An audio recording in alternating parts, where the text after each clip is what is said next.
अहिले हामीलाई केन्द्रीय सरकारको निर्देशनमा तपाईँको इलामको चाहिँ सेनाबाट चाहिँ हामीले आधिकारिक पत्र आएको छ।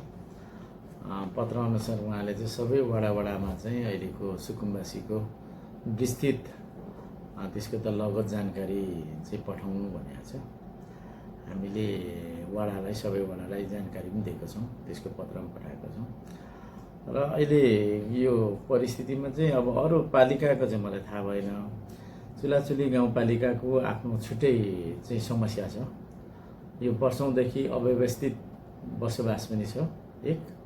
दोस्रो चाहिँ अब योभन्दा अगाडिको आयोगले पनि तपाईँको भूमिहीन सुकिमवासी, भूमिहीन दलितको बारेमा पनि आयोगहरू बनेर कामहरू पनि भएको छ। त्यो अनुरूप म सरकारमा आइसकेपछि मेरै पहलमा अथवा स्थानीय चुलाचुली सरकारको पहलमा चाहिँ 2 पटक हामीले धनी पूर्जा नै वितरण गरिसकेका छौँ। एकपल्ट माननीय भूमि सुधार मन्त्री रञ्जिता चौधरीजी हुनुहुन्थ्यो। उहाँलाई चुलाचुलीको गाउँपालिकाको कम्पाउन्डभित्र प्रमुख अतिथि बोलाएर भूमिहीन सुकुम्बासीको केन्द्रीय अध्यक्ष सचिवहरू सबै बोलाएर हामीले चाहिँ झन् 28वटा धनी पूर्जा यहीँबाट चाहिँ मेरै हातबाट पनि वितरण गरेका छौँ। र दोस्रो पटक फेरि पनि आयोग बन्यो, त्यसमा पनि दोस्रो पटक पनि फेरि वितरण गर्यौँ 34वटा जति।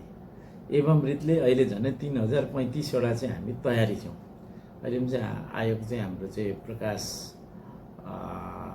जिल्ला चाहिँ इलाम जिल्लाको प्रकाशजीको चाहिँ संयोजकमा आयोग बनिएको छ। हाम्रो चाहिँ रणबहादुरजी पनि हुनुहुन्छ सदस्य।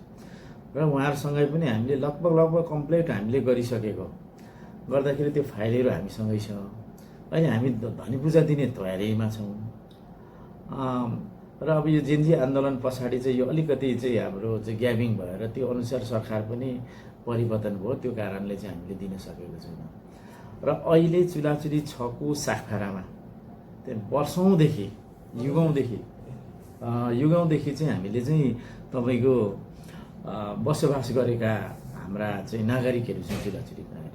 ती नागरिक अहिले देखिँदा चाहिँ सबै सुकुम्बासी नै देखियो यो अहिलेको क्याटेगोरीको चाहिँ केन्द्रीय सरकारको। तर त्यो नागरिकले वर्षौँदेखि भोगचास गरेका छन्, चाहे त्यो अहिले नै आफ्नो भोगचास गरेको। र तीलाई चाहिँ हामीले चाहिँ निस्सा बाँड्नको लागि चाहिँ लगभग हामी चाहिँ 90% पुगेको छौँ अहिले। अब हामी तयारी गरेको छौँ निस्साको लागि चाहिँ हाम्रो त्यो सबै डकुमेन्टहरू जति पनि वडाले बुझाएको छ, वडा सरकार मार्फतबाट आएको छ, हामी तयारी छौँ। हामीले अहिले पनि स्टिल 2 जना कर्मचारीहरू भूमि आयोग मार्फतबाट कर्मचारी राखेर पल्लो कोठामा काम गरिरहेछ। भनेपछि हामी चाहिँ अब यो अव्यवस्थित सुकुम्बासीहरूलाई चाहिँ व्यवस्थापन गर्नको लागि चुलाचुली स्थानीय सरकार चाहिँ धनी पूर्जा दिन चाहिँ तयारी बढेको छ। अब यहाँ लगत पनि मागिएको छ सेनाले। त्यो गर्दाखेरि चाहिँ मलाई के लाग्छ भने हाम्रो स्थानीय तहको आफ्नै अधिकार पनि छ।